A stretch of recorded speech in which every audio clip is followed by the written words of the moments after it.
আসসালামু আলাইকুম টিকটকের ভাই ও বোনেরা, সবাই আপনারা কেমন আছেন?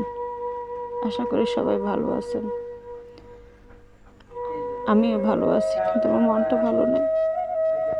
কারণ আমার জীবন থেকে 3.5 বছর, 3.5 বছর আমার ছেলে আমার জীবন থেকে চলে গেছে। আল্লাহ তাকে নিয়ে গেছে। তবে সে আমার শুধু সন্তান ছিল না, আমার বন্ধু ছিল।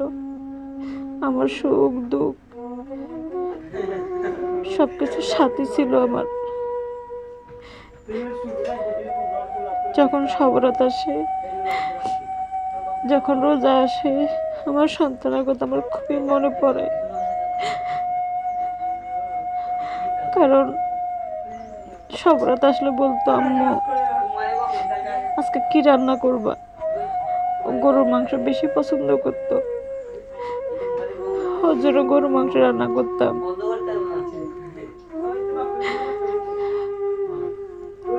হালুয়া পছন্দ করতো। রোজাতে শরবত পছন্দ করতো। ওরগুলো আমার খুব কষ্ট লাগে। আমার খুব মনে পড়ে ওর কথাগুলো। তো জানি না কেন আল্লাহ আমার মুখটা খালি করে নিয়ে গেছে ওরে। আমি সবসময় আমার ছেলেকে মিস করি, সবসময়। আমার ছেলে আমাকে মারা যাবার আগে বলছে, মা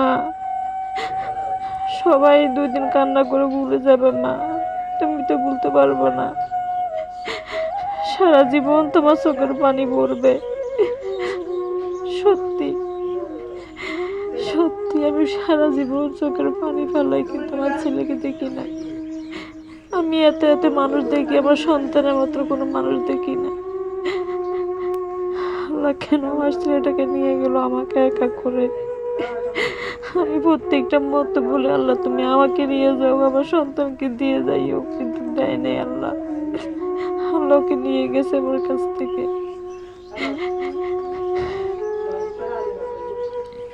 আপনারা সবাই দোয়া করবেন আমার ছেলের কবর আযাব যেন আল্লাহ মাফ করে দেয়। আমার ছেলে নিষ্পাপ, আমার ছেলে নিষ্পাপ। ওর কোনো পাপই করে নাই। পাপ করার আগে আল্লাহ নিয়ে গেছে।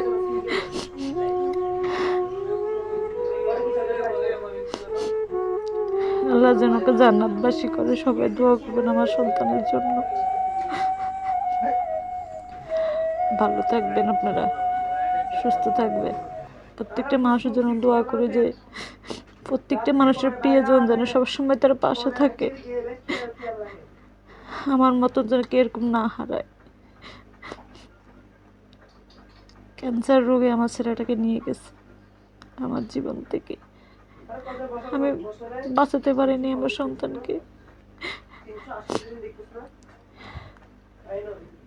ভালো থাকবেন আপনারা, সুস্থ থাকবেন। আসসালামু আলাইকুম।